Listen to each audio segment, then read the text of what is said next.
Hey there. Subscribe to my channel. And also press this bell icon, so you never miss any new updates, cause whenever we upload new video you will get a notification on your phone.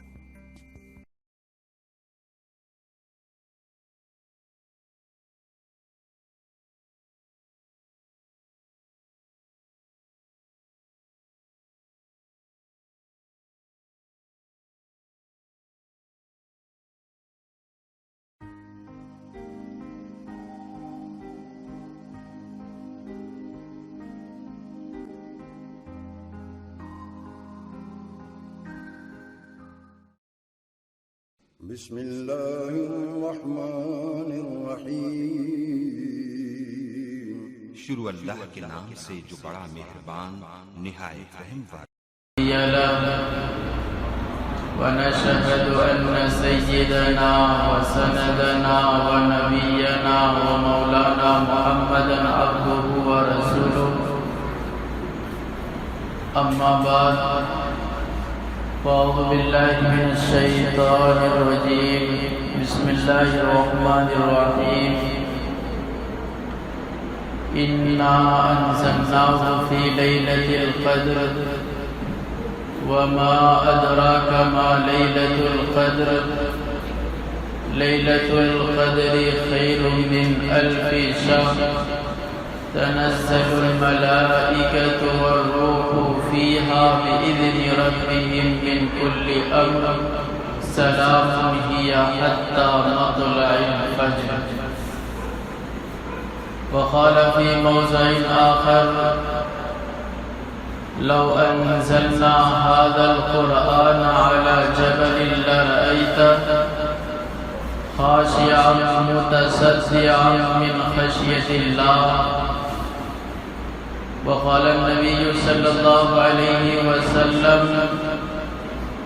من قام ليلة القدر إيمانا واحتسابا غفر له ما تقدم من ذنبه۔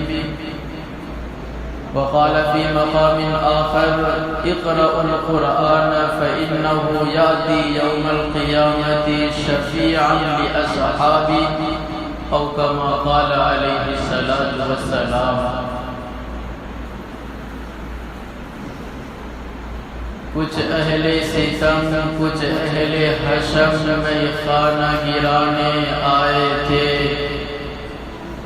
کچھ اہل ستم کچھ اہل حشم میں خانہ گرانے آئے تھے، دہلیز کو چوم کے چھوڑ گئے، دیکھا کہ یہ پتھر بھاری ہے، زخموں سے بدن گلزار سہی، تم اپنے شکستہ تیر گنو، زخموں سے بدن گلزار سہی، تم اپنے شکستہ تیر گنو، یہ ترکش والے کہہ دیں گے کہ بازی اس نے ہاری ہے۔ حاضرین محترم، سامعین مکرم، میرے اسلامی بھائیوں، بزرگوں اور دوستوں، سب سے پہلے تو میں آپ لوگوں کا شکریہ ادا کرتا ہوں کہ اللہ تبارک و تعالیٰ کا آپ سب پر بہت بڑا احسان و کرم ہوا کہ اس نے آپ سب کو عشاء کی نماز با جماعت بھی ادا کرنے کے ساتھ ساتھ تراویح کی نماز بھی جماعت سے ادا کرنے کی توفیق عطا فرما کر تھوڑی دیر دین کی نسبت سے دین کی باتیں سننے کی بھی میرے اللہ نے توفیق عطا فرمائی۔ میں اس اللہ کا شکر گزار ہوں جس نے آپ سب کو یہاں پہنچایا ہے۔ میرے بھائی، سب سے پہلے تو میں یہ بتانا چاہوں گا کہ میں جو آج یہاں پر بیٹھا ہوا ہوں، میں کوئی مقرر نہیں ہوں جو آپ لوگوں کے سامنے لمبی چوڑی تقریر کروں، نہ میں کوئی خطیب ہوں جو آپ کے سامنے خطابت کروں، نہ میں کوئی واعظ ہوں جو آپ لوگوں کو وعظ و نصیحت کروں، نہ میں کوئی محدث ہوں جو اللہ کے نبی کی حدیثوں کو ترتیب کے ساتھ آپ لوگوں کے سامنے بیان کروں، نہ میں کوئی مفسر ہوں جو قرآن کریم کی تفسیر آپ لوگوں کے سامنے بیان کروں، بلکہ میرے بھائی میں ایک ادنا سا طالب علم ہوں، سیکھنے سکھانے کا زمانہ ہے۔ بس میں اپنے بچپن کا یاد کیا ہوا سبق، رٹا ہوا سبق آج آپ لوگوں کے سامنے سنانے آ چکا ہوں۔ امید ہے کہ جو بھی باتیں آئیں گی انشاءاللہ آپ سب اس پر عمل کرنے کی بھی کوشش کریں گے۔ میرے بھائی ہمیں معلوم ہے کہ رمضان المبارک کا یہ مبارک مہینہ چل رہا ہے، جو بہت ہی فضیلت والا مہینہ ہے، جس مہینے کی خود میرا اللہ قرآن کریم کے اندر تعریف فرماتا ہے۔ اللہ کے نبی کی بے شمار حدیثیں اس مہینے کے اوپر آئی ہے۔ یہ بہت ہی بابرکت مہینہ چل رہا ہے، اور اس کے روزے کی بھی میرا اللہ تعریف فرماتا ہے خود قرآن کریم کے اندر، اور اللہ کے نبی کی حدیث بھی بے شمار ہے روزے کی فضیلت کے اوپر بھی اور روزے دار کی فضیلت کے اوپر بھی۔ میرا اللہ فرماتا ہے یا ایھا الذین آمنوا کتب علیکم الصیام کما کتب علی الذین من قبلکم لعلکم تتقون۔ اے ایمان والو، تم پر رمضان المبارک کے روزے فرض کر دیے گئے ہیں، جیسا کہ تم سے پہلی امتوں پر روزے فرض کیے گئے تھے، لعلکم تتقون، تاکہ تم متقی بن جاؤ، پرہیزگار بن جاؤ، اللہ سے ڈرنے والے بن جاؤ۔ ہاں میرے بھائی، اسی مہینے کے اندر ایک رات ایسی آتی ہے جس رات کی بھی میرا اللہ تعریف فرماتا ہے، میرے نبی بھی تعریف فرماتے ہیں۔ اس رات کی فضیلت میرے نبی فرماتے ہیں افضل اللیالی لیلۃ القدر، کہ تمام کے تمام راتوں کی فضیلت لیلۃ القدر کے سامنے کچھ بھی نہیں ہے، یعنی تمام کے تمام راتوں کا سردار لیلۃ القدر ہے، یعنی آج کی رات۔ کتابوں کے اندر آتا ہے جس طریقے سے جتنے بھی نبی آئے ہیں ان تمام کے تمام نبیوں میں ہمارے اور آپ کے آقا دونوں جہاں کے سردار حضور پاک صلی اللہ علیہ وسلم کی فضیلت تمام نبیوں پر زیادہ ہے۔ اسی طریقے سے سال کے جتنے مہینے ہیں ان تمام کے تمام مہینوں میں رمضان کی فضیلت زیادہ ہے، اور جتنی بھی امتیں آئی ہیں ان تمام کے تمام امتیوں میں امت محمدیہ کی فضیلت سب سے زیادہ ہے۔ ہاں میرے بھائی، جو ہفتے کے 7 دن ہوا کرتے ہیں ان 7 دنوں میں جمعہ کا دن سب سے زیادہ فضیلت رکھتا ہے، اور سال کے جتنے بھی رات آتے ہیں ان تمام کے تمام راتوں میں شب قدر لیلۃ القدر کی فضیلت تمام کے تمام راتوں میں سب سے زیادہ ہے۔ یہ رات میرے بھائی جو برکتوں والی رات ہے، فضیلتوں والی رات ہے، میرے اللہ نے اس رات کو تمام کے تمام راتوں سے مزین فرما دیا۔ ان اللہ یزین اللیالی بلیلۃ القدر۔ میرے بھائی ہمیں غور کرنی چاہیے کہ اس رات کو اتنی فضیلت میرے اللہ نے کیوں عطا فرمائی ہے، یہ لیلۃ القدر کو میرے اللہ نے اتنی اہمیت کیوں دیا ہے، میرے نبی نے اس رات کی اتنی فضیلت اپنی حدیثوں کے اندر کیوں بیان فرمایا ہے۔ ہاں میرے بھائیو، اس بنا پر اس رات کی اتنی فضیلت ہے کہ جو آج دنیا کے اندر جس کتاب کو غیر بھی مانتے ہیں، اپنے بھی مانتے ہیں، جس کتاب کو ہر ایک نے تسلیم کیا ہے، جس کتاب کو میرا اللہ نے لا ریب فیہ کے لقب سے پکارا ہے، جس کتاب کی صفت میرا اللہ نے ھدی للمتقین بیان فرمائی ہے، جس کتاب کو میرا اللہ نے قرآن کریم کے نام سے پکارا ہے، وہی قرآن میرے بھائی اس رات کے اندر نازل فرمائی گئی ہے۔ میرا اللہ قرآن کریم کے اندر فرماتا انا انزلناہ فی لیلۃ القدر کہ ہم نے قرآن کریم کو لیلۃ القدر میں نازل فرمایا۔ میرے بھائیوں اس رات کی فضیلت کو سمجھیں۔ میرا اللہ اس رات کی اتنی تعریف فرمائی، جتنے بھی اسلامی شعار کے اندر بہت سارے احکامات آئے ہیں، کسی کے نام سے چند احکامات کے علاوہ کسی بھی نام سے قرآن کریم کے اندر میرا اللہ نے صورت نازل نہیں فرمائی، لیکن اس رات کی اتنی فضیلت ہے، میرا اللہ نے اس رات کی تعریف میں قرآن کریم کے اندر ایک پوری کی پوری صورت نازل فرما دی ہے، لیلۃ القدر۔ یہ لیلۃ القدر صورت میرے بھائی اسی رات کی تعریف میں پوری کی پوری صورت میرا اللہ نے نازل فرمائی۔ میرا اللہ حضور پاک صلی اللہ علیہ وسلم سے پوچھتے ہیں وما ادراک ما لیلۃ القدر، اے محمد کیا آپ کو معلوم بھی ہے لیلۃ القدر کیا ہے؟ اللہ کے نبی جب اللہ تبارک و تعالیٰ کی طرف متوجہ ہوتے ہیں تو پھر میرا اللہ کہتا ہے لیلۃ القدر خیر من الف شہر۔ اے محمد صلی اللہ علیہ وسلم، لیلۃ القدر وہ رات ہے جو 1000 راتوں سے زیادہ بہتر ہے۔ میرے بھائیوں، آخرت کی 1000 راتوں سے بہتر یہ لیلۃ القدر کی رات ہے، رحمتوں کی خزینہ والی رات ہے، برکتوں کو بٹورنے والی رات ہے۔ جس طریقے سے سونا اور چاندی مادیات کی دوسری تمام کی تمام قسموں کی چمک کو اپنے اندر اخذ کر لیا ہے، سونا اور چاندی کے نزدیک ان کے سامنے، سونے کے سامنے پیتل کی کوئی قدر و قیمت نہیں ہوتی، اسی طریقے سے سال کے جتنی بھی راتیں ہیں یہ لیلۃ القدر کی رات تمام کے تمام راتوں کی چمک کو اپنے اندر اخذ کر لیا ہے، اپنے اندر سمیٹ لیا ہے، اپنے اندر جذب کر لیا ہے۔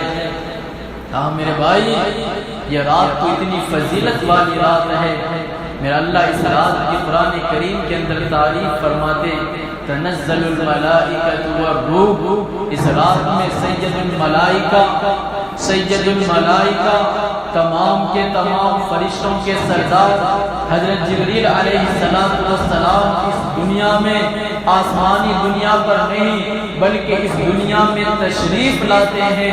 تنزل الملائکۃ والروح فیہا بإذن ربہم من کل امر، جبریل علیہ السلام اللہ تبارک و تعالیٰ کے اجازت سے امر لے کر، ایک امر لے کر تمام کے تمام روحوں کی طرف اترتے ہیں، اور تمام کے تمام روحوں کو جبریل علیہ السلام سعادت مندی کی طرف، نیک بختی کی طرف تمام کے تمام لوگوں کا دل مائل کرتا ہے۔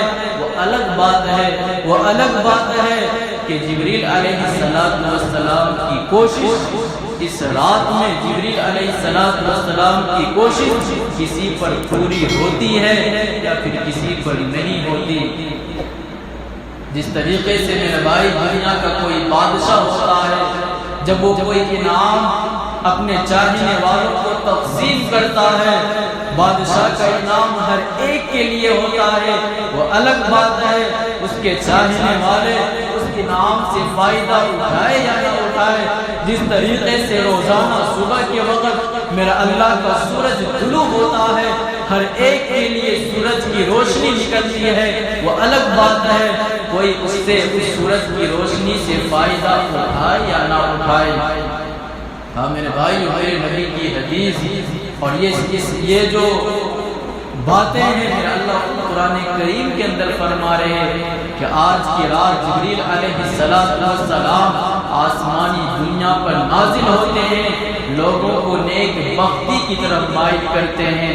وہ الگ بات ہے ان کی کوشش کسی پر تمام ہوتی ہے یعنی پوری ہوتی ہے اور کسی پر نہیں ہوتی۔ کن لوگوں پر پوری ہوتی اندازہ کر سکتے ہیں، جبریل علیہ السلام کی رحمت کی نظر کن لوگوں پر ہوتی ہے آپ اندازہ کر سکتے ہیں، بولنے کی ضرورت نہیں ہے۔ میرے بھائیوں اس رات کی اہمیت کو سمجھیں، میرے نبی کی حدیث ہے، اللہ کے نبی نے فرمایا شب قدر کی رات اگر کوئی اس کی قدر نہ کی اور میٹھی نیند سو گیا، اس نے اپنی پوری کی پوری زندگی کی راتوں کی برکت کو ضائع کر دیا۔ میرے نبی کی حدیث ہے، آگے میرے نبی فرماتے ہیں من حرم خیرہا فقد حرم الخیر کلہا۔ آج کی رات بھلائی کی رات ہے، برکت والی رات ہے، اگر کوئی اس سے محروم رہ گیا گویا کہ اس نے تمام کے تمام زندگی کی، یعنی ایک سال کے جو ان کے دن آئیں گے، رات آئیں گے، اپنے دن ایک سال کی راتوں کی تمام بھلائیوں سے وہ اپنے ہاتھ کو دھو بیٹھا ہے۔ آج کی رات ہمیں میرے بھائی کیسے اس کی اہمیت جو ہے وہ ہمیں سمجھنی ہے۔ آتے تو سب مسجد ہیں، مسجد میں آ کر موبائل چلانے سے، چائے کا انتظار کرنے سے، باہر کے گپ شپ کرنے سے آج کی رات کی فضیلت آپ کو نہیں مل سکتی۔ جیسا کہ قرآن کریم کی آیت سے معلوم ہوتا ہے، جبریل علیہ السلام کی کوشش کسی پر تمام ہوتی ہے۔ سورہ قدر کے اندر میرا اللہ فرماتا، دیکھو تو صحیح بہت ساری مسجدوں میں آئے ہوں گے، تراویح پڑھی ہوں گے، باہر گپ شپ کر رہے ہوں گے، پھر لاسٹ میں آ جائیں گے، سو کر رات کو پورا کر لیں گے، کہیں گے کہ ہم نے پوری کی پوری لیلۃ القدر کی رات جاگ کر گزاری۔ ایسے جاگنے سے میرے بھائی کوئی فائدہ نہیں، ہمیں جاگ کر اس رات میں عمل کرنے کی ضرورت ہے۔ اللہ تبارک و تعالیٰ کے سامنے رو کر گڑ گڑا کر دعا کرنے کی ضرورت ہے۔ آج کی رات میرا اللہ بہت زیادہ خوش ہوتا ہے۔ کتابوں کے اندر آتا ہے کہ جب میرے اللہ نے انسان کو پیدا کرنے کے بارے میں سوچا تو فرشتوں کو خبر دینے کے طور پر کہا انی جاعل فی الارض خلیفہ، کہ میں دنیا میں اپنا خلیفہ پیدا کرنے والا ہوں۔ تو فرشتے نے اس بات پر میرے اللہ سے کہا تھا کہ میرے اللہ کیا ہم آپ کی عبادت کے لیے کافی نہیں ہیں؟ میرا اللہ آپ ایسی مخلوق کو پیدا کرنا چاہتے ہیں جو دنیا میں فساد برپا کریں گے، جو دنیا میں لڑائی جھگڑا کریں گے، جو دنیا میں تیرے نبی کو تکلیف پہنچائیں گے۔ اے اللہ تبارک و تعالیٰ کیا ہم آپ کی عبادت کے لیے کافی نہیں ہیں؟ میرے اللہ نے اس بات پر ان سے کہا تھا انی اعلم ما لا تعلمون، اے فرشتوں جو میں جانتا ہوں وہ تم نہیں جانتے۔ ہاں میرے بھائیوں، آج کی رات میرے اللہ فرشتوں کو اس دنیا میں بھیجتے ہیں اور خوش ہو کر بھیجتے ہیں اور کہتے ہیں فرشتوں جس بندے کے بارے میں، انسان کے بارے میں، جس جن و انس کے بارے میں تمہارا یہ گمان تھا یہ دنیا میں فساد برپا کریں گے، لڑائی جھگڑا کریں گے، جاؤ دیکھو تو صحیح میرا بندہ کس حال میں ہے۔ فرشتے اس دنیا میں آتے ہیں اور یہ ایک روایت میں آتا ہے جب میرا اللہ نے زمین سے کہا تھا اے زمین میں تیرے سر سے انسان کو پیدا کرنے والا ہوں، تو اور آگے میرے اللہ نے کہا تھا اے زمین اگر میں انسان کو پیدا کروں گا ان انسان میں سے اگر جو کوئی میری بات کو نہیں مانے گا اس کے لیے جہنم کی دہکتی ہوئی آگ ہے، جو میری باتوں کو مانے گا میرے حکموں پر عمل کرے گا اس کے لیے جنت ہے۔ تو جہنم کا تذکرہ سن کر زمین میرے بھائی اس قدر روتی ہے، بڑے بڑے سمندر ان کے آنسو سے نکل پڑے، دریا نکل پڑے، ندی نالے نکل پڑے۔ روایت میں آتا ہے اللہ کے نبی کی حدیث ہے جہنم کا تذکرہ سن کر زمین اس قدر روئی تھی اس وقت۔ آج کی رات میرا اللہ خوش ہوتا ہے، فرشتوں کو کہتا ہے کہ جاؤ تو صحیح، دیکھو تو صحیح میرا بندہ کس حال میں ہے، میری عبادت کر رہا ہے یا نہیں۔ ہاں میرے بھائیوں، کتابوں کے اندر آتا ہے حضرت جبریل علیہ السلام اپنی گروہ کے ساتھ، اپنی جماعت کے ساتھ آج کی رات سورج طلوع ہوتے ہی اس دنیا میں آ جاتے ہیں اور روزے داروں پر اپنے اللہ تبارک و تعالیٰ کے حکم سے رحمتوں کی بارش برساتے ہیں، برکتوں کی بارش برساتے ہیں۔ کتابوں کے اندر آتا ہے بے نبی فرماتے ہیں عید کے دن جب روزہ دار خوشی خوشی عیدگاہ جاتا ہے عید کی نماز پڑھنے کے لیے، میرا اللہ بہت زیادہ خوش ہوتا ہے۔ اور کہتا ہے اپنے فرشتوں سے فرشتوں یہاں آ جاؤ مجھے بتاؤ تو صحیح میں نے اپنے بندے کے اوپر روزہ فرض کیا تھا میرے بندے نے روزے کو مکمل کر لیا میرے حکم کو پورا کر لیا فرشتوں مجھے بتاؤ میں ان کو کیا اجر دوں تو فرشتے کہتے ہیں اللہ تبارک و تعالی ان کو پورا اجر دے دینا چاہیے تو میرا اللہ فرشتوں سے کہتے ہیں فرشتوں تم گواہ دینا میں نے روزے داروں کی مغفرت عطا فرما دی ہے اے بھائی روزے کی بھی بہت زیادہ فضیلت ہے روزے ہم ترک نہ کریں چھوڑے نہیں آج کی رات کتابوں کے اندر آتا ہے شب قدر کی رات ہے اور اس شب قدر کی رات میں اختلاف ہے بہت سارے مفسرین محدثین کرام فرماتے ہیں 27 کی رات لیلۃ القدر ہے یا نہیں بعض کہتے ہیں کہ ہے بعض کہتے ہیں نہیں ہے ایسا کیوں ہوا حدیثوں کے اندر آتا ہے میں نبی فرماتے ہیں جب لیلۃ القدر کی فضیلت آئی اللہ کے نبی صحابہ کرام کو خوشخبری سنانے کے لیے جا رہے تھے تو راستے میں دو مسلمان لڑائی کر رہے تھے اور اللہ کے نبی لیلۃ القدر یعنی شب قدر کی رات کی تعین کرنے کے لیے جا رہے تھے تو وہ کون سی رات ہے 21 کی ہے یا 24 کی ہے 25 کی ہے کون سی رات ہے جو لیلۃ القدر ہے جب اللہ کے نبی نے دو مسلمانوں کو دیکھا لڑ رہے ہیں تو اللہ کے نبی نے فرمایا تمہاری لڑنے کی وجہ سے تمہاری لڑائی کی وجہ سے اللہ تبارک و تعالیٰ نے لیلۃ القدر کی تعین کو اٹھا لیا ہے اس برکت کو اٹھا لیا ہے اب میرا اللہ کہتا ہے کہ 5 راتوں میں تم لیلۃ القدر کو تلاش کرو 5 راتوں میں لیلۃ القدر گھومتی ہے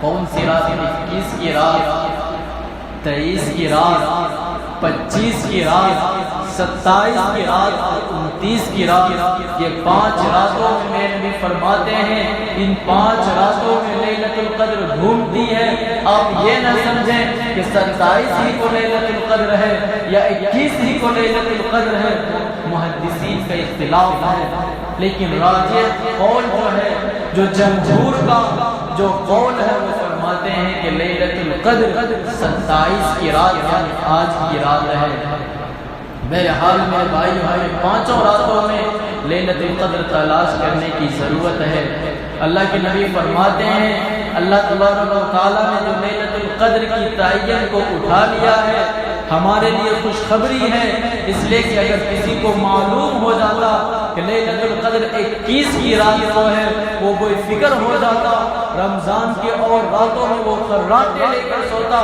لیکن جب اللہ نے تعین کو اٹھا لیا اب جو سچا مسلمان ہوگا اس کے دل میں فکر ہوگی نامعلوم کون سی رات میں لیلۃ القدر ہے یہ سوچ کر وہ 5 راتوں کو اللہ تبارک و تعالیٰ کی عبادت میں صرف کرے گا جس طریقے سے آج اعلان ہو جاتا ہے عشاء کی نماز یا فجر کی نماز اتنے بجے ہے یا 5 بجے ہے یا 10 بجے ہے تو ہمارے مسلمان بھائی بالکل پکا ٹائم پر آتے ہیں جمعہ کا دن کا دیکھ لیجئے ان کو معلوم ہو جاتا ہے کہ 40 پر خطبہ ہے 40 سے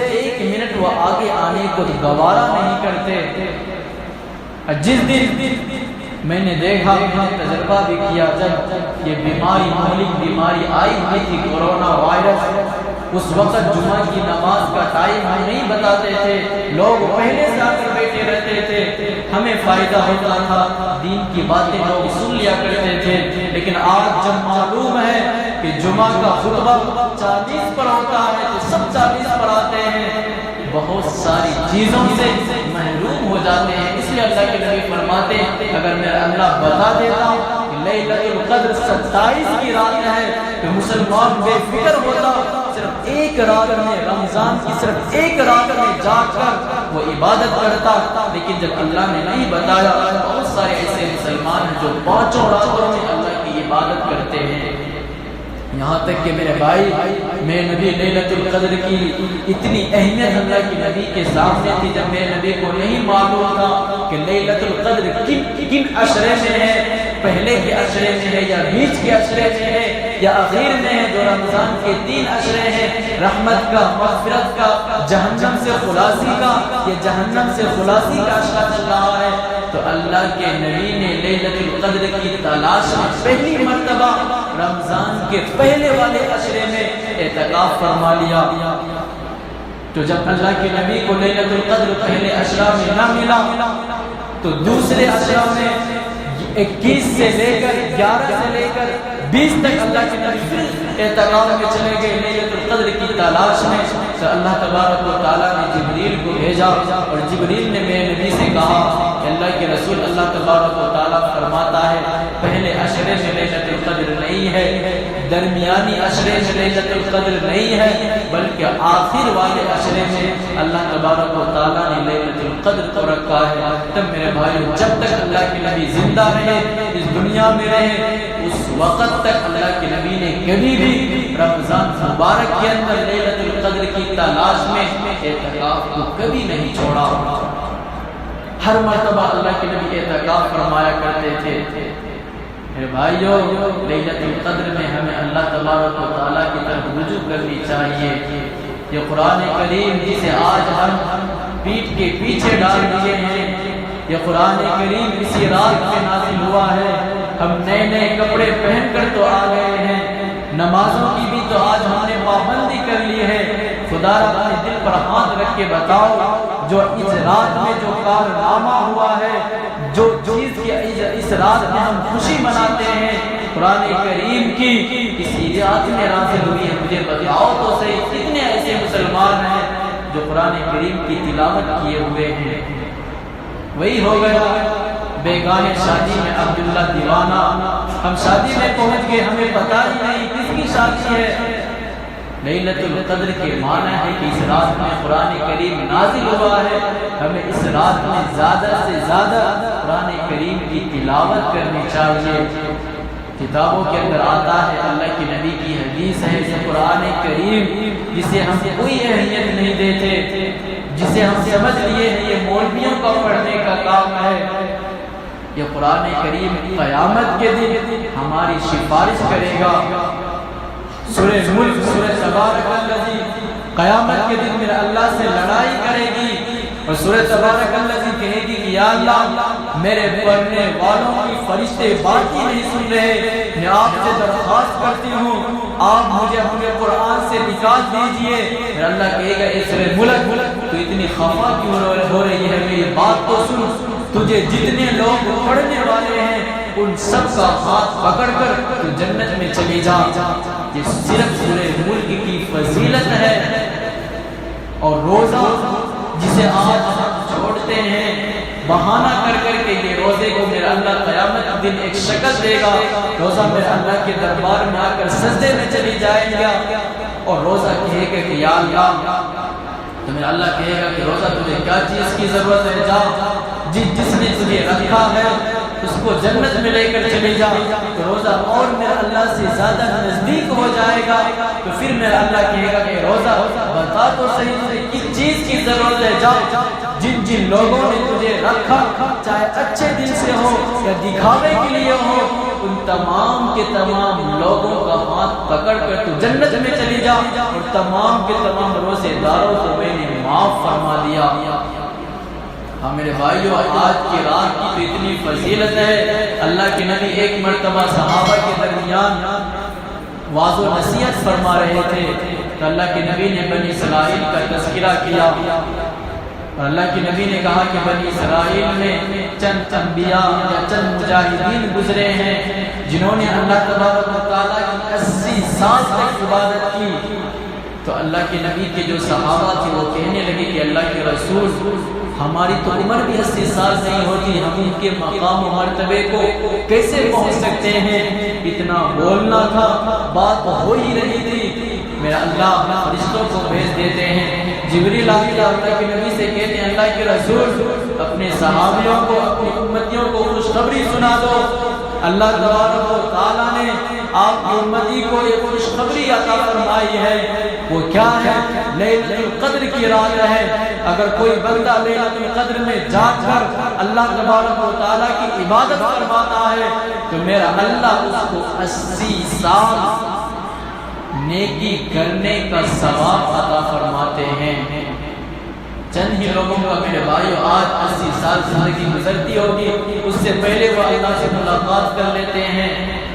اور ایک حدیث میں تو یہاں تک آتا ہے من قام لیلۃ القدر ایمانا و احتسابا غفر له ما تقدم من ذنبه، کہ جس شخص نے لیلۃ القدر میں اللہ تبارک و تعالیٰ سے اللہ تبارک و تعالیٰ کی دعا کی ذکر کیا، عبادتیں کی، اللہ تبارک و تعالیٰ اس کے تمام پچھلے گناہوں کو معاف فرما دیتے ہیں۔ اس لیے میرے بھائیو آج کی رات ہمیں اپنے اللہ کی طرف رجوع کرنی ہے۔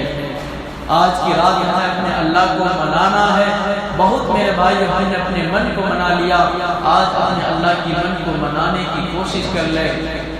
میرے نبی فرماتے ہیں کہ آج کی رات جبریل علیہ السلام اس دنیا میں تشریف لا کر پوری دنیا میں اپنے لوگوں کے ساتھ فرشتوں کے ساتھ چکر لگاتے ہیں، اور تمام کے تمام فرشتے پوری دنیا میں پھیل جاتے ہیں۔ صبح صادق ہونے تک وہ دیکھتے ہیں کون کون بندہ کیا کیا عمل کر رہا ہے۔ جب سورج طلوع ہونے کو ہوتا ہے تو تمام فرشتے ایک جگہ جمع ہوتے ہیں جبریل علیہ السلام کے پاس۔ وہ فرشتے جبریل علیہ السلام سے پوچھتے ہیں، جبریل علیہ السلام سے پوچھتے ہیں وہ فرشتے کہ اللہ کے فرشتے کہ میرے بھائی ہم نے دیکھا اللہ تبارک و تعالیٰ کے بہت سارے بندے اللہ کو راضی کر رہے تھے کہ اللہ تبارک و تعالیٰ نے سب کی دعاؤں کو قبول فرما لیا۔ تو جبریل علیہ السلام کہتے ہیں کہ آج کی رات میرا اللہ تو اتنا خوش ہوا ہے کہ تمام کے تمام لوگوں کی مغفرت عطا فرما دی ہے، لیکن 4 لوگوں کو میرا اللہ نے ان کی عبادت، ان کا پورے رمضان کا روزہ، ان کے پورے رمضان کی تراویح کی نماز، صدقہ، خیرات، زکوٰۃ، تمام کی تمام عبادت 4 قسم کے لوگوں کا پینڈنگ میں چلا گیا ہے۔ جب تک وہ ان 4 چیزوں سے توبہ نہ کر لے اس وقت تک میرا اللہ انہیں معاف نہیں کرے گا۔ یہ کون کہہ رہے ہیں؟ سید الملائکہ، فرشتوں کے سردار جبریل علیہ السلام۔ اندازہ کریں کتنا بڑا گناہ ہوگا جس رات کے بارے میں میرا اللہ اتنا خوش ہوتا ہے اور کہتا ہے شرک کے علاوہ چاہے جتنا بڑا گناہ ہو سب کو معاف کر دوں گا۔ لیکن جبریل کیا کہتے ہیں؟ 4 قسم کے لوگوں کو میرا اللہ آج بھی معاف نہیں فرماتا۔ غور سے میرے بھائی سنیں، اگر آپ کے اندر یہ چیزیں آتی ہیں، خدا ابھی بھی ٹائم ہے تو اپنے اللہ سے رجوع کر لیں، توبہ کر لیں۔ میرا اللہ کو توبہ کرنے والا بہت زیادہ پسند ہے۔ جبریل فرماتے ہیں سب سے پہلا شخص کون ہے؟ شراب کا پینے والا۔ اگر کوئی مسلمان ہے وہ شراب پیتا ہے، میرے بھائیو خدا ابھی توبہ کر لے، ورنہ آپ کی پورے کے پورے رمضان نہیں بلکہ پورے کے پورے سال کی عبادت پینڈنگ میں رہے گا۔ جب تک آپ توبہ نہ کریں گے آپ کا کوئی عمل میرا اللہ قبول نہیں فرمائے گا۔ شراب کا پینے والا۔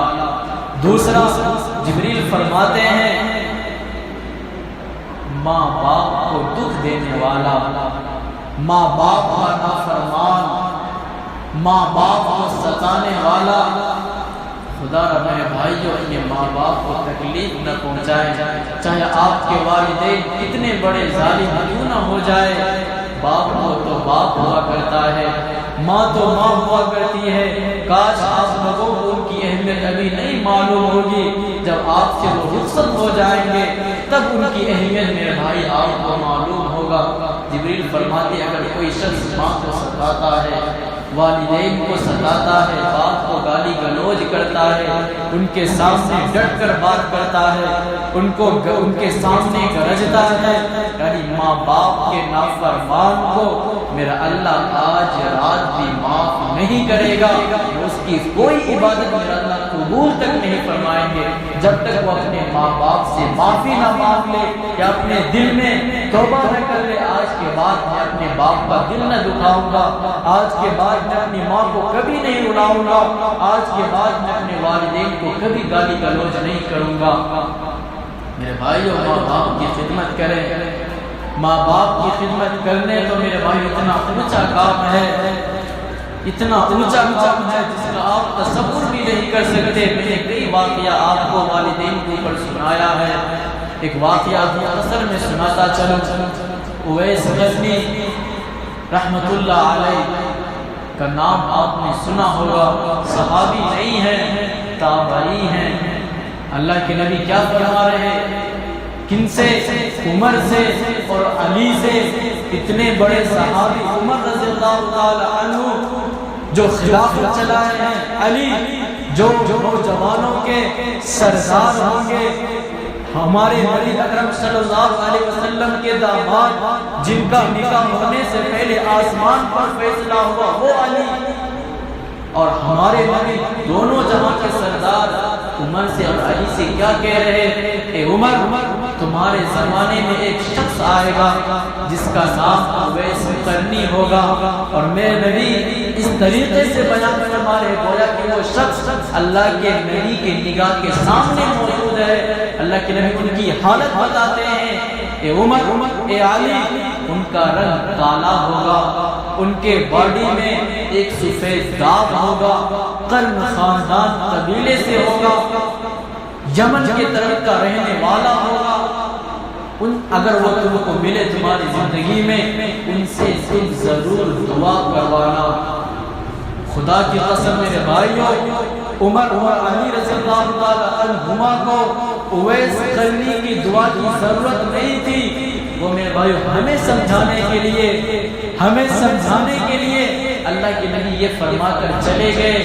کتابوں کے اندر آتا ہے اویس قرنی نے اپنی ماں کی ایسی خدمت کی تھی جب وہ اللہ تبارک و تعالیٰ کو ان کی یہ ادا اتنی پسند آئی، جب وہ ہاتھ کے لیے دعا اٹھاتے تھے، دعا کے لیے ہاتھ، اللہ تبارک و تعالیٰ خالی ہاتھ ان کا جانے ہی نہیں دیتے۔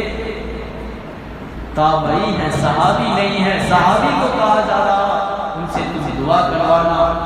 عمر رضی اللہ تعالیٰ 10 سال خلافت سنبھالتے ہیں، 10 سال وہ حج میں آتے، اویس قرنی کو تلاش کرواتے، ایک مرتبہ اعلان کرواتے ہیں کہ ان کے قبیلہ قرن سے کوئی آیا ہوا یا نہیں، تو لوگ کہتے ہیں کہ آیا ہوا ہے، تمام کے لوگوں کو کھڑا کرتے ہیں، پوچھتے ہیں اویس قرنی کے بارے میں۔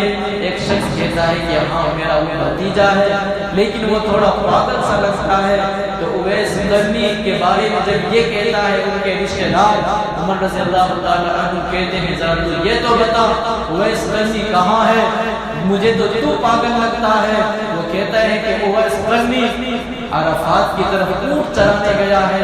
یہ دونوں میرے بھائی عمر اور علی دوڑتے ہیں عرفات کی طرف، وہاں جب پہنچتے ہیں تو اویس قرنی اونٹ کو چلا رہے ہوتے، اونٹ چل رہی ہوتی ہے اور اویس قرنی نماز میں مشغول ہوتے ہیں۔ جب انہوں نے سلام پھیرا، اویس قرنی کو عمر رضی اللہ تعالیٰ عنہ صحابی ہیں سلام کر رہے، سلام کا جواب دیا۔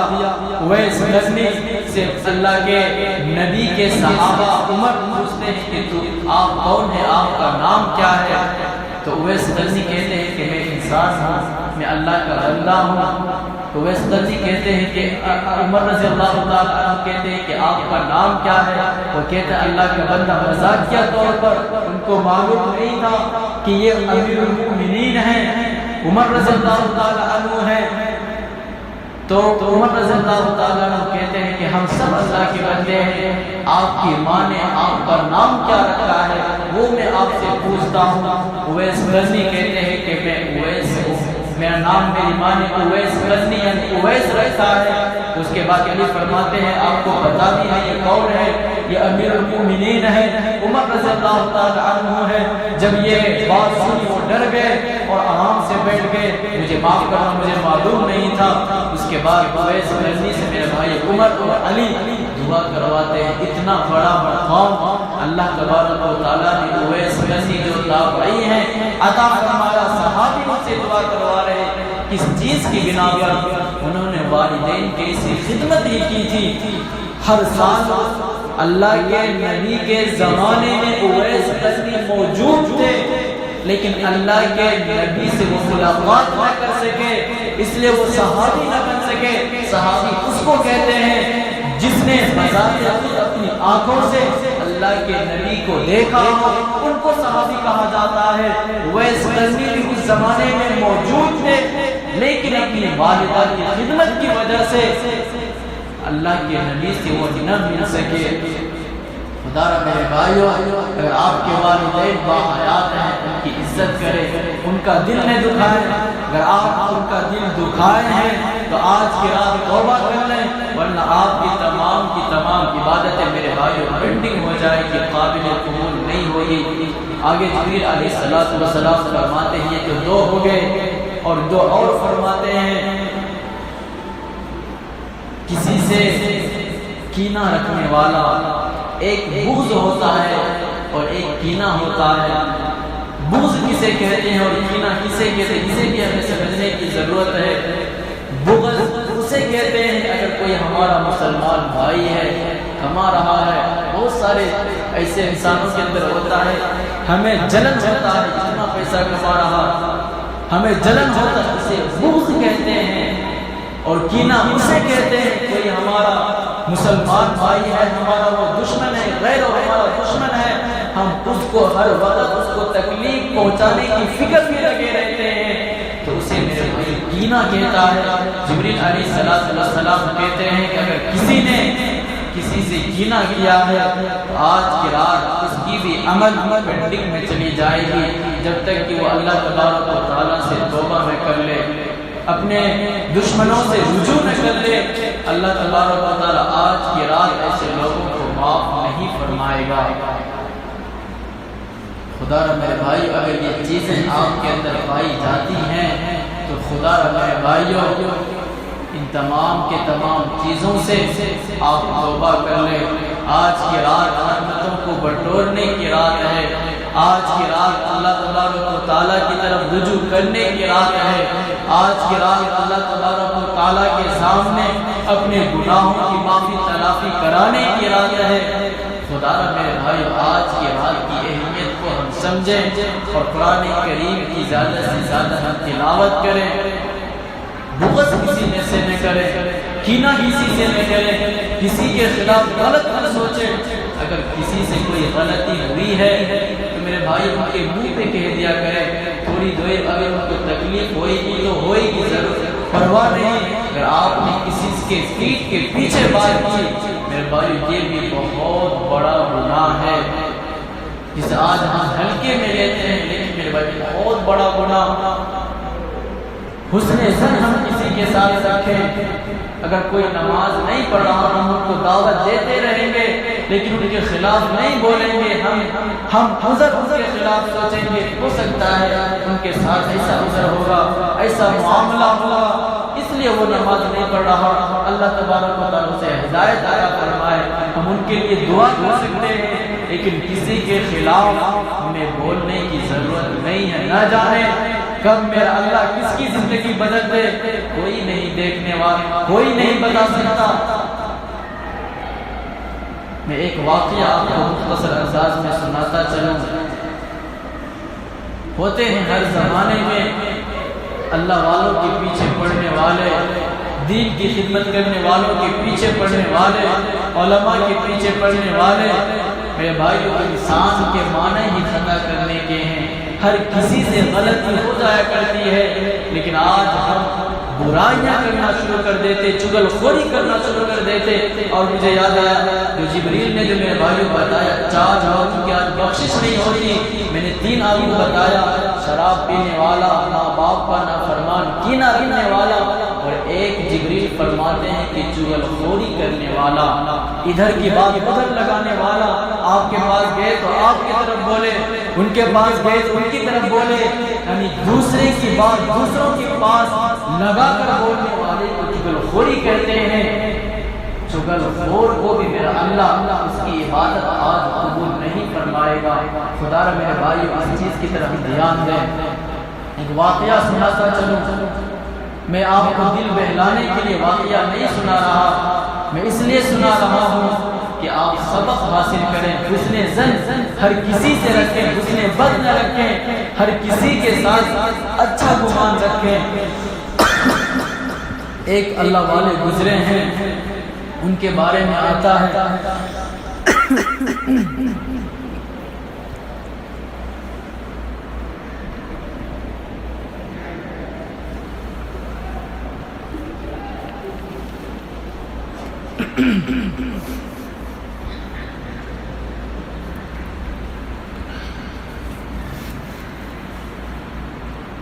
میرے بھائیو، ایک تو میرا بیان کر رہا تھا، ایک اللہ والے بہت اللہ کے چہیتے ولی اللہ گزرے ہیں۔ ان کے بارے میں آتا ہے کہ ایک مرتبہ ان کے گاؤں کے چند لوگ ان کے پیچھے لگے، ان کی برائی کرنے لگے، ان کو نقصان پہنچانے کی کوشش کرنے لگے۔ ان کا اللہ والے ہر روز ہر جمعہ کی نماز پڑھنے کے لیے آتے تھے، اور جمعہ کے دن تھوڑی ان کو لیٹ ہو جاتی تھی، اس لیے وہ جمعہ کے دن سنت کو پڑھے بغیر مسجد سے چلے جاتے تھے۔ ان کا صرف یہ ایک کام تھا، یعنی جمعہ کی سنت وہ چھوڑ دیتے تھے، یعنی بعد میں وہ پڑھتے تھے، لیکن مسجد میں فرض جمعہ کی جو رکعتیں وہ پڑھ کر چلے جاتے تھے۔ لوگ ان کے خلاف باتیں کرنے لگے، برا بھلا کہنے لگے کہ اپنے آپ کو بہت بڑا اللہ کا ولی کہتا ہے، اللہ کا شہیدہ کہتا ہے، ولی اللہ کہتا ہے، لیکن دیکھو تو صحیح سنت نماز نہیں پڑھتا، یہ کیسا اللہ کا ولی ہے؟ تو چند دن گزر گئے، لوگ ان کی برائی کرنے لگے، طرح طرح کی باتیں ان کے خلاف کرنے لگے۔ تو چند لوگوں نے، اوباش لوگوں نے، بے وقوفوں نے مل کر ایک مشورہ کیا کہ آج جو جمعہ ہے ہم دیکھیں گے کہ یہ اللہ والے جو اپنے آپ کو اللہ کو ولی کہتے ہیں، آخر کار یہ جمعہ کی سنت کو چھوڑ کر جاتے کہاں ہیں؟ تو میرے بھائی چند لوگ ان کے پیچھے لگے، وہ اللہ والے آئے، جس طریقے سے روزانہ جمعہ کی نماز پڑھتے تھے، پہلے سنت پڑھتے تھے، پھر فرض نماز پڑھ کر سنت کو چھوڑ کر اللہ والے مسجد سے باہر چلے گئے۔ لوگ ان کے پیچھے پیچھے چل رہے ہیں، ان کے پیچھے پیچھے اللہ والے سب سے پہلے بازار گئے۔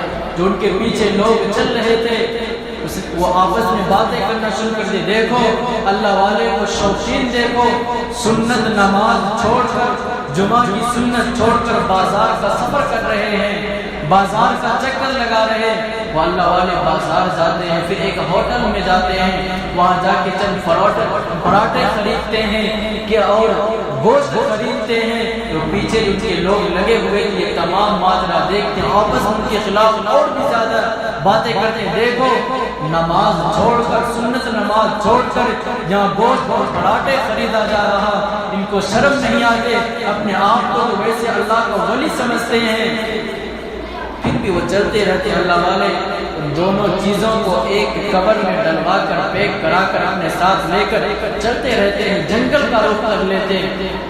ان کے پیچھے جو لوگ تھے اور بھی ان کے خلاف زیادہ بولنے لگے کہ یہ جو اللہ والے ہیں اپنے آپ کو اللہ والے بتاتے، آخر کار یہ جنگل میں کیوں جا رہے ہیں؟ مجھے تو ایسا لگتا ہے ان کے گھر میں جو ان کے پوتے ہیں، ان کے نواسے ہیں، ان کے ڈر کی وجہ سے کہیں ہم یہ گوشت اور پراٹھے گھر میں لے جائیں گے تو ہمیں کھانے نہیں دے گا، اس لیے جنگل میں جا کر کھائیں گے۔ دیکھو تو صحیح میرے بھائیوں، لوگ کسی کے بارے میں کیا کیا سوچ لیتے ہیں، ہمیں نہیں ایسا سوچنا چاہیے۔ ان کو تو کچھ نہیں ہوتا، آپ کو گناہ مل جاتا ہے، آپ کے نامہ اعمال میں لکھ دیا جاتا ہے، اس لیے ہمیں حسن ظن رکھنی چاہیے۔ اللہ والے جنگل جاتے ہیں، جنگل کراس کر کے ایک چھوٹی سی گاؤں، چھوٹی سی بستی آتی ہے، چھوٹا سا قریہ آتا ہے، اس قریے میں ایک گھر ہوتا ہے جو بہت ہی چھوٹا گھر ہوتا ہے، اور پیچھے پیچھے چل رہے اور بھی اس اللہ والے کے خلاف غلط بیانی کر رہے۔ کہیں ایسا تو نہیں ہے یہ اللہ والے کوئی دوسری شادی کر لیے ہو، نعوذ باللہ کسی غلط لڑکیوں سے ان کا سمبند ہو، آخرکار یہ اس گھر میں کیوں جا رہے ہیں؟ اس گھر میں وہ اللہ والے جاتے ہیں تو میرے بھائی ایک بہت ہی زیادہ ضعیف کمزور بوڑھے میاں ہوتے ہیں، ان کو بہت بڑی بیماری ہوتی ہے، فالج کی بیماری، وہ اپنے آپ سے اٹھ بھی نہیں سکتے، بیٹھ بھی نہیں سکتے، وہ اللہ والے جاتے ہیں، ان کو اٹھاتے ہیں، ان کا منہ دھلاتے، ان کا وضو کراتے اور اپنی پگڑی کھول کر ان کے گود میں رکھتے ہیں دسترخوان کے لیے، وہ کھانا کھول کر پیکیج کھول کر اپنے ہاتھ سے روٹی توڑ کر گوشت میں ملا کر اس بوڑھے میاں کو منہ میں کھلاتے ہیں، اور جو کھلاتے جاتے ہیں وہ اللہ والے اس بزرگ سے، اس ضعیف سے کہتے ہیں کہ ابا جان مجھے معاف کر دیجئے گا، روزانہ کی طرح آج بھی میں لیٹ ہو گیا، اس لیے کہ جمعہ کے دن نماز بڑی لمبی ہوا کرتی ہے، مجھے معاف کر دینا۔ وہ بزرگ وہ ضعیف کہتے ہیں کہ بیٹا اللہ تیرا بھلا کرے، بیٹا اللہ تیرا بھلا کرے، تو ہی تو اس دنیا میں ہے جو تو میرا دیکھ بھال کر رہا ہے، یہ کام تو ہی تو ایک ہے جو اپنے سے زیادہ میری دیکھ بھال کر رہا ہے، تو ہی تو ہے جو 14 سال سے بھی زیادہ میری اس حالت میں میری تو حفاظت کر رہا ہے، ایک دن نہیں 14 سال سے وہ اللہ والے اس بیمار کی، اس ضعیف کی میرے بارے خدمت کر رہے ہوتے ہیں۔ وہ اس کے جو پیچھے وہ نوجوان اور لڑکے جو لگے ہوئے تھے ان کے پیچھے دیکھنے کے لیے وہ تمام کے تمام شرمندہ ہو جاتے۔ اس لیے میرے بھائیوں ہمیں کسی کے خلاف غلط نہیں سوچنی چاہیے۔ بہت ساری باتیں ہیں جو ہم سوچتے ہیں، بولنے کی ضرورت نہیں ہے۔ اگر کسی کا نماز میں لیٹ ہو گیا، اب یہ نہ اندازہ کریں کہ کچھ اور ہی کرتا ہوگا، مجبوری ہوگی، یوں ہی کوئی بے وفا نہیں ہوتا، کسی شاعر نے کیا ہی خوب اچھا کہا ہے۔ تو میرے بھائیوں میں اپنی باتوں کو سمیٹتے ہوئے جو آپ لوگوں کو ایک خاص باتیں بتانی ہے، یہ رمضان المبارک کا مہینہ ہے، اس مہینے کے اندر جو اسلام کے جو اہم حکم اور اہم رکن بھی کہہ سکتے ہیں انجام دیا جاتا ہے، جسے ہم اور آپ زکوٰۃ اور صدقہ فطر کے نام سے جانتے ہیں۔ پہلے بھی میں نے بیان کیا تھا، دوبارہ میں انشاءاللہ بیان کرتا ہوں کہ شاید آپ لوگوں کو سمجھ میں نہ آیا ہو تو آج سمجھ میں آ جائے۔ زکوٰۃ اور صدقہ فطر، میرے بھائی زکوٰۃ نکالا کریں، زکوٰۃ نہ نکالنے والوں پر میرا اللہ کا بہت سخت اور خطرناک عذاب ہے۔ والذین یکنزون الذهب والفضة ولا ينفقونها فی سبیل اللہ، یعنی قرآن کریم کے اندر میرا فرماتا ہے کہ جو شخص جو مسلمان زکوٰۃ ادا نہیں کرتا اس کے مال کو جہنم کی آگ میں تپا کر اس کے پیشانی کو ڈالا جائے گا، اس کے پیٹھ کو ڈالا جائے گا، اس کے باڈی کے ہر پارٹس کو ڈالا جائے گا۔ اور ایک روایت میں آتا ہے میں نبی تو یہاں تک فرماتے ہیں کہ اس کی سانپ کو میرا اللہ قیامت کے دن یعنی اس کے مال کو ایک اژدہے کی شکل اختیار کرا دے گا، اور وہ سانپ اس کے پیچھے دوڑے گا اس کو کاٹنے کے لیے، یہاں تک اس کو ڈنک مارے گا، اپنا ہاتھ اس کے سانپ کے منہ میں ڈال دے گا۔ اس لیے میرے بھائی ہمیں زکوٰۃ ادا کرنی چاہیے، ہمیں ہدیہ لوگوں کو دینی چاہیے، ہمیں صدقات و خیرات کرنی چاہیے۔ کیوں؟ اس لیے کہ رمضان المبارک میں ایک خرچ کرنے سے میرا اللہ 70 اور 700 گنا زیادہ ثواب عطا فرماتے، اس سے بھی زیادہ ثواب عطا فرماتے۔ یہ تو ہمیں سمجھانے کے لیے کہا گیا ہے۔ صدقہ فطر بھی میرے بھائی ادا کریں، یہ جان کا صدقہ ہے۔ میں آپ کو ایک واقعہ سناتا چلوں، جس طریقے سے آج غریب لوگ یا کوئی غریب ہے، اگر کسی نے اسی کی زمین دبا لی، وہ اپنے حق کو لینے کے لیے عدالتوں کا سہارا لیتا ہے، پولیس کا سہارا لیتا ہے۔ اسی طریقے سے کل قیامت کے دن غریب لوگ مالداروں کا گریبان پکڑ کر ان کو گھسیٹ کر اللہ کے دربار کے سامنے لا کر کھڑا کر دے گا، اور غریب لوگ کہے گا کہ یا اللہ یہی ہے وہ ظالم جس نے دنیا کے اندر میرا حق ادا نہیں کیا تھا۔ اللہ کے نبی فرماتے ہیں قیامت کے دن میں اللہ اس مالدار سے غریب کا حق دلوائے گا۔ بخیل میرے بھائیو ہم نہ بنے، کنجوس ہم نہ بنے، خرچ کرنے سے کبھی گھٹتا نہیں ہے۔ اللہ تبارک و تعالیٰ کے پاس آپ کا مال محفوظ ہے، جو آپ اپنی زندگی میں خرچ کر دیے وہی آپ نے آگے بھیجا، جو آج ہم جوڑ جوڑ کے رکھ رہے کام دینے والا نہیں ہے۔ آپ کی آنکھ بند ہو جائے، آج تو یہ زمانہ آ گیا، میں نے اپنی آنکھوں سے دیکھا ہے، اپنی آنکھوں سے خدارا میں نے دیکھا ہے، آج یہ زمانہ آ گیا، لاکھ پتی کروڑ پتی ہیں، ان کا انتقال ہو گیا، آپس میں بچے لڑ رہے ہیں کہ کتنا ہمارا حصہ ہوگا، کتنا ہمارا حصہ ہوگا۔ کفن کے انتظام میں لوگ کے بچے لڑائی کر رہے ہیں، کون باپ کا کفن کا کپڑا دے گا۔ اندازہ کرے آپ کا وہ مال جو نہ حرام دے گا نہ حلال دے گا، جس مال کو ہر طریقے سے آپ نے کما کر اپنے بچوں کے لیے اکٹھا کیا، وہی آپ کا بچہ آپ کا کفن دینے کو تیار نہیں ہے۔ وہ مال کس کام کا؟ آج کو لوگ اس دنیا سے رخصت ہوتے ہیں تو ان کے بچے ان کے نام پر قرآن تک نہیں پڑھواتے کہ 100-200 روپے خرچ ہو جائیں گے، نہ پڑھتے ہیں۔ ایسا زمانہ آ گیا، آپ خود دیکھ سکتے ہیں، آپ کی نظروں کے سامنے ہے۔ اس لیے خدا میرے بھائی اپنی زندگی میں غریبوں کی مدد کریں، اپنی زندگی میں صدقات و خیرات دیا کریں، صرف رمضان میں نہیں بلکہ غیر رمضان میں بھی۔ رمضان میں زیادہ صدقات و خیرات دینے کے اوپر زور اس لیے دیا گیا ہے جس میں میرا اللہ زیادہ اجر عطا فرماتا ہے۔ میں آپ کو ایک واقعہ سناتا چلوں، مجھے یاد آیا، جو بخیل ہوتا ہے جو اپنے پیسے کو جوڑ کے رکھتا ہے، میرا اللہ اس سے کتنا سخت خفا ہوتا ہے، غصہ ہوتا ہے۔ میرے نبی کے زمانے کا واقعہ ہے۔ اللہ کے نبی نے ایک شخص کو دیکھا، کہاں پر؟ مسجد میں نہیں بلکہ خانہ کعبہ، جو محترم جگہ ہے جہاں پر 100% 100% میرے بھائیو دعا قبول ہوتی ہے، اس خانہ کعبہ کے پاس، خانہ کعبہ کے دیوار پکڑ کر ایک شخص بہت زیادہ رو رہا ہے، ان کے آنسو سے ان کے داڑھی مبارک تر ہے۔ اللہ کے نبی نے دیکھا تو میرے نبی کا دل دہل گیا۔ اللہ کے نبی نے پوچھا میرے بھائی آپ کیوں رو رہے ہیں، کیا ہوا؟ وہ کہتا ہے کہ اللہ کے رسول میں بہت بڑا گنہگار ہوں، میں اللہ مجھے کبھی معاف نہیں کرے گا۔ میں نبی فرماتے ہیں مجھے ذرا بتا تو صحیح اس نے کیا گناہ کیا ہے؟ وہ کہتا ہے نہیں اللہ کے رسول میں بہت بڑا گناہ کیا ہوں، مجھے اللہ معاف نہیں کر سکتا۔ میں نبی فرماتے ذرا مجھے بتا تو صحیح یہ زمین جتنی بڑی ہے کہ اتنے زیادہ تم نے گناہ کیا ہے؟ وہ کہتا ہے کہ ہاں اللہ کے رسول اس سے بھی بڑا میں نے گناہ کیا ہے۔ پھر میرے نبی کہتے ہیں آسمان جتنا بڑا ہے اتنا بڑا تم نے گناہ کیا ہے؟ وہ کہتا ہے کہ ہاں اللہ کے رسول اس سے بھی بڑا گناہ ہے۔ پھر میرے نبی فرماتے ہیں اچھا تو مجھے یہ بتا زمین سے لے کر آسمان تک کے درمیان میں جو فاصلہ ہے، جو جگہ خالی ہے، اس سے بھی بڑا کیا تیرا گناہ ہے؟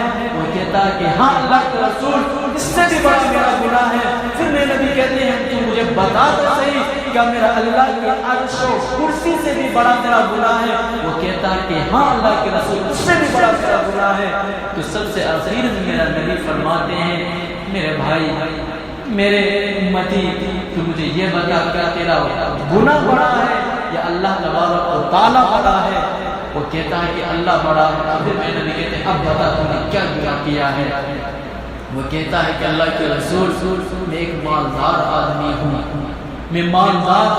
ہوں، جب بھی میرے پاس کوئی غریب مسکین مدد کے لیے آتا ہے، جب بھی کوئی مدرسے کا کلیکشن کے لیے آتا ہے، مسجد کا کلیکشن کے لیے آتا ہے، چندے کے لیے آتا ہے، اس کو دیکھ کر میرے بدن میں ایسا لگتا ہے، میرے خون میں آگ لگ جاتا ہے، مجھے بہت زیادہ نفرت ہوتا ہے، میں اس کو دھمکار کر بھگا دیتا ہوں، کسی کو 1 روپیہ تک نہیں دیتا۔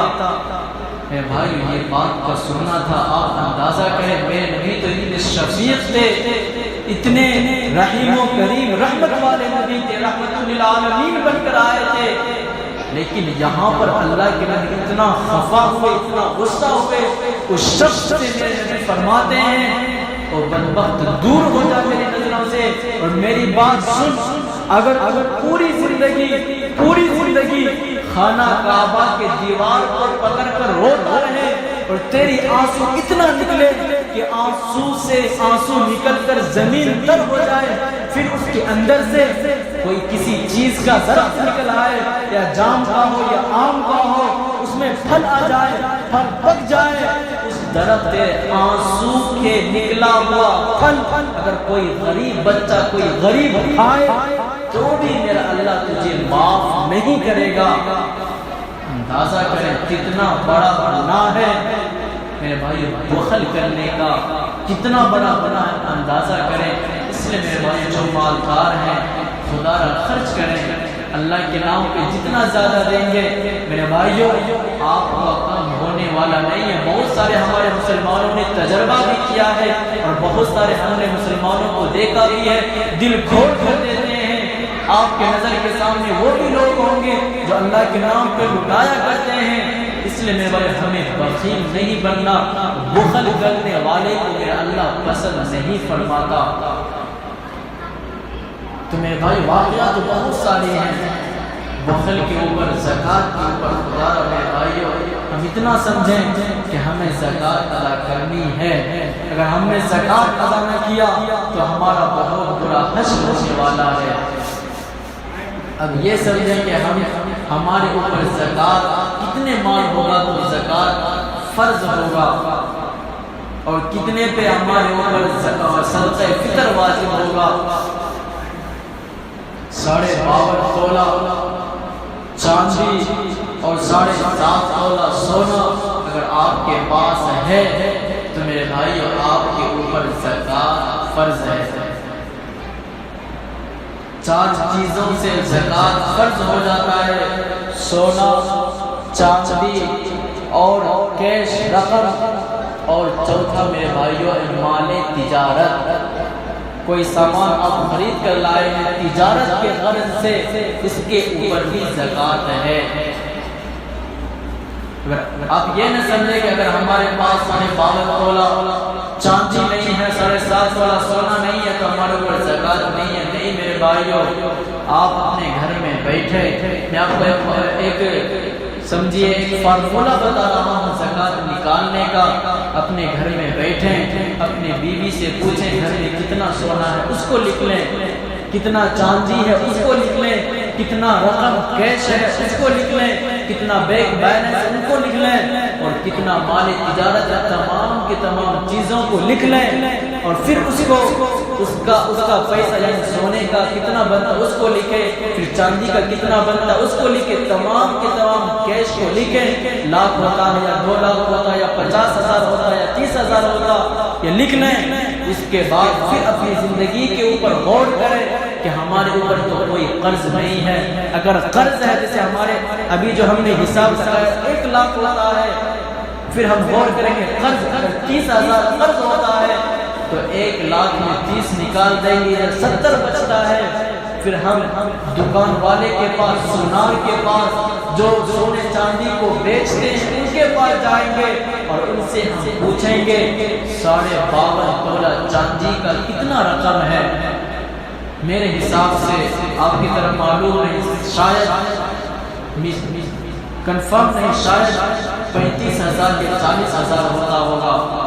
اندازہ کریں اگر اتنا بچ رہا ہے اور آپ کو دکان والے نے بتایا 52.5 تولہ چاندی 40,000 ہوتا ہے، 50,000 ہوتا ہے، آپ گھر آپ اس کو لکھ لیں، یہاں آ جائیں۔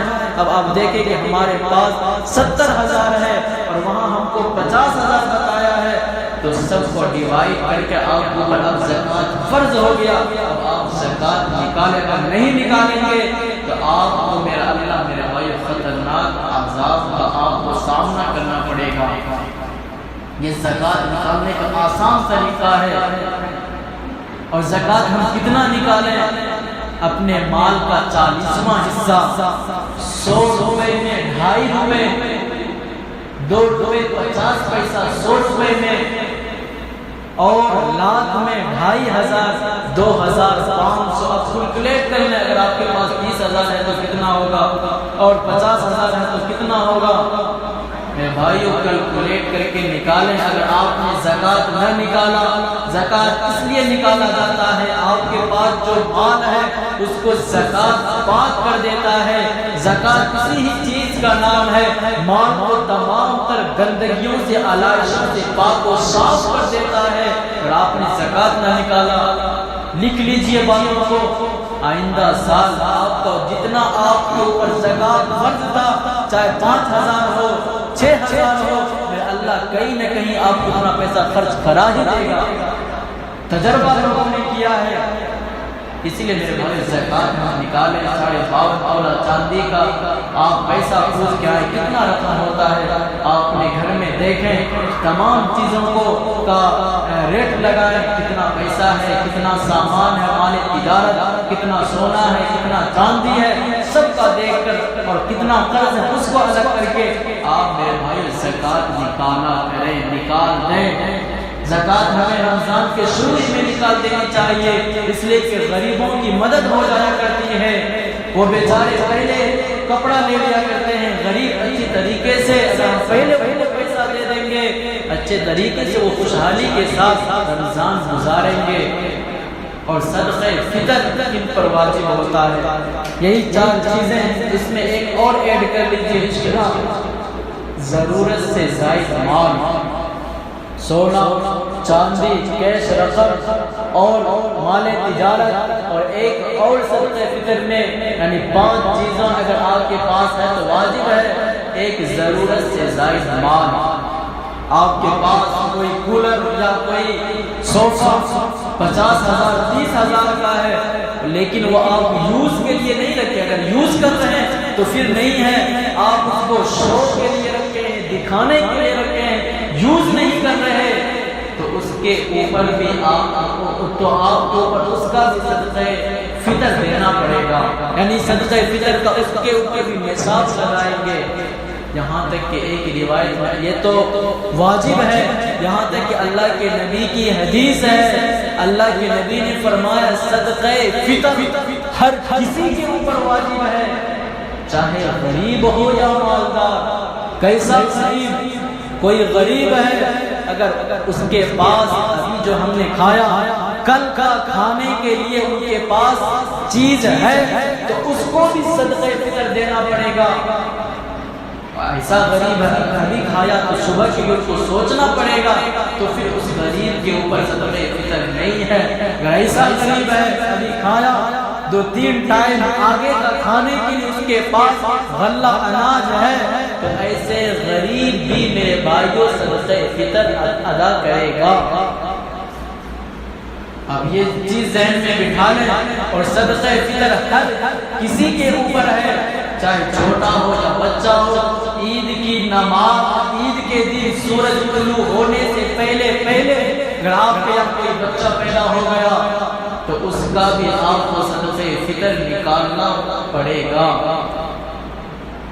صدقہ فطر میرے بھائی جان کا صدقہ ہوتا ہے، جان کی حفاظت کے لیے ہوتی ہے، اور میں نے پہلے بھی بیان کیا تھا صدقہ فطر کا اللہ کے لیے خلاصہ بتاتے ہیں۔ جو ہم رمضان میں عبادت کرتے ہیں اس میں جو کمی کوتاہی ہو جاتی ہے، صدقہ فطر ادا کرنے سے میرا اللہ اس کمی کوتاہی کو، جو ہم رمضان میں روزے رکھ کر جو ہم نے جھوٹ بولا، گالی گلوچ کیا، نہ جانے کیا کیا، موبائل میں غلط چیزوں کو دیکھا، تو ہمارا جو روزہ تھا جیسا ہونے کا تو ویسا نہیں ہوا، کمی آ گئی۔ صدقہ فطر نکالنے سے اس کمی کوتاہی کو میرا اللہ دور کر کے ہماری عبادت کو پاک و صاف کر دیتا ہے۔ اسی لیے صدقہ فطر ایک یہ بھی آتا ہے کہ نکالا جاتا ہے، اسی لیے صدقہ فطر نکالنے کو کہا جاتا ہے۔ اور صدقہ فطر میرے بھائی ہم کتنا نکالیں؟ آپ کے ہمارے طرف تو الگ ہے، 40 روپے ہمارے یہاں، لیکن ہر اسٹیٹ ہر صبح کا الگ ہوتا ہے۔ اللہ کے نبی نے چند چیزیں یعنی 4 یا 5 چیزوں کو بتایا ہے کہ جو سے صدقہ فطر نکالا جاتا ہے، گیہوں سے، کھجور سے، کشمش سے، چھوارا سے۔ اب یہ نہ سمجھے ہمارے یہاں اتنا روپے طے ہوا تو ہم اتنا ہی نکالیں، نہیں، اگر آپ کو اللہ نے استطاعت دی ہے تو آپ کشمش کا ریٹ لگا کر 1200 ہوگا، 2.25 سیر نکالنا ہوگا، اس کا ریٹ لگا کر آپ غریبوں کی مدد کریں. جتنا دیں گے اللہ تبارک و تعالیٰ اتنا آپ میرے بھائی عطا فرمائے گا. غریبوں کی بیچاروں کی مدد ہو جائے کرے گی. آپ کی تمل ناڈو میں 70 پر 5 روپیہ 70 پر 5 روپیہ آپ کے تمل ناڈو اسٹیٹ میں طے ہوا ہے. ایک آدمی کا صدقہ فطر 70 پر 5 روپیہ. اس سے آپ کم نہ دیں، زیادہ کتنوں دے سکتے ہیں؟ 100 روپیہ ہی دیا کریں، اس سے 200 500 1000 دیا کریں، لیکن 70 پر 5 روپیہ سے کم نہ دیں. صدقہ فطر آپ کے تمل ناڈو اسٹیٹ میں یہ طے ہوا ہے. اور آخری بات میں کہہ کر اپنی باتوں کو سمیٹتا ہوں. آپ کی آنکھوں میں نیند کے آثار نظر آ رہے ہیں. کتنے بھی بیان کروں بات اثر کرنے والی نہیں ہے، اس لیے میں اپنی باتوں کو سمیٹتا ہوں کہ صدقہ فطر اور زکوٰۃ کا پیسہ ہم کسے دیں گے؟ صدقہ فطر بھی زکوٰۃ کا پیسہ بھی غریبوں کا حق ہے، مالداروں کا نہیں، مسجدوں کا نہیں. مسجد میں آپ زکوٰۃ نہ دیا کریں. صدقہ فطر غریبوں کا حق ہے، مسکینوں کا حق ہے. اور وہ غریب آپ تحقیق کریں. صدقہ فطر میں نہیں، زکوٰۃ کا میرے بھائیو بہت باریک مسئلہ ہے. اگر آپ زکوٰۃ نکال رہے بغیر بولے کسی کو زکوٰۃ کا پیسہ نہ دیں اور پہلے جانچ پڑتال کر لیں واقعی یہ غریب ہے یا نہیں. آج ہر کوئی اپنے آپ کو غریب بتا رہا ہے. آپ تحقیق کر لیں واقعی یہ غریب ہے یا نہیں. اگل بغل سے پوچھ اگر ہے تو آپ یوں ہی ان کو جا کے پیسہ ان کے ہاتھ میں نہ تھما دیں. زکوٰۃ میں یہ مسئلہ ہے. اگر آپ نے بغیر زکوٰۃ بولے کسی کو پیسہ دے دیا ادا تو ہو جائے گا. دوسری روایت میں لیکن ایک روایت جو راجح ہے، علماء فرماتے ہیں اگر کسی نے زکوٰۃ کا پیسہ بغیر زکوٰۃ کا بولے کسی غریب کو دے دیا تو آپ کے طرف سے زکوٰۃ ادا ہوا ہی نہیں. اسی لیے ہمیں اس چیز کی طرف بھی دھیان دینا چاہیے. بہت سارے ہمارے مسلمان بھائی اشارہ دماغ لگاتے ہیں کہ اللہ کے نبی نے تو فرمایا ہے انما الاعمال بالنیات، عمل کا دار و مدار نیتوں پر ہے. ہم تو اپنے دل سے نکال رہے ہیں، ہمارا دل میں تو ہے کہ ہم زکوٰۃ دے رہے ہیں. نہیں میرے بھائیو، کہیں کہیں پہ آپ کو بولنا پڑے گا. اس لیے ہم جب زکوٰۃ دیں کسی کو دے رہے ہیں اس کو بولتے ہیں کہ بھائی کیا آپ زکوٰۃ کے مستحق ہیں، ہم آپ کو زکوٰۃ کا پیسہ دے رہے ہیں، یہ زکوٰۃ کی چیزیں ہیں. اور صدقہ فطر بھی میرے بھائی غریبوں اور مسکینوں کا حق ہے. اور صدقہ فطر اور زکوٰۃ اللہ کے نبی کی حدیث ہے. اللہ کے نبی نے فرمایا سب سے زیادہ افضل کن لوگوں کو دینا ہے. اللہ کے نبی فرماتے ہیں سب سے زیادہ اجر جو آپ کو ملے گا صدقہ فطر کو دینے میں، صدقہ خیرات کرنے میں، زکوٰۃ دینے میں. کن کو؟ آپ اپنے رشتہ داروں پر پہلے غور و فکر کریں. آپ دنیا کے اندر گھوم رہے ہیں، غریبوں کو تلاش کر رہے ہیں، لیکن آپ اپنے خاندان میں نہیں دیکھ رہے. آپ کے خاندان میں کوئی ایسا بھی ہے جو بیچارے غریب ہیں. آپ اگر اپنے خاندان والوں کے اوپر نظر ڈال کر اگر آپ کے رشتہ دار میں کوئی غریب ہے، اگر آپ نے اس کو صدقہ فطر دیا، زکوٰۃ دیا، تو میرے بھائی اور آپ کو میرا اللہ دوہرا اجر عطا فرمائے گا. ایک تو زکوٰۃ صدقہ فطر دینے کا، دوسرا صلہ رحمی کرنے کا. اس لیے میرے بھائی اگر ہم صدقہ فطر نکال رہے ہیں، زکوٰۃ دے رہے ہیں، پہلے اپنے رشتہ داروں کے اوپر غور و فکر کریں کہ ہمارا رشتہ دار میں تو کوئی ایسا غریب نہیں ہے جس کو زکوٰۃ کی ضرورت ہے، صدقہ فطر کی ضرورت ہے.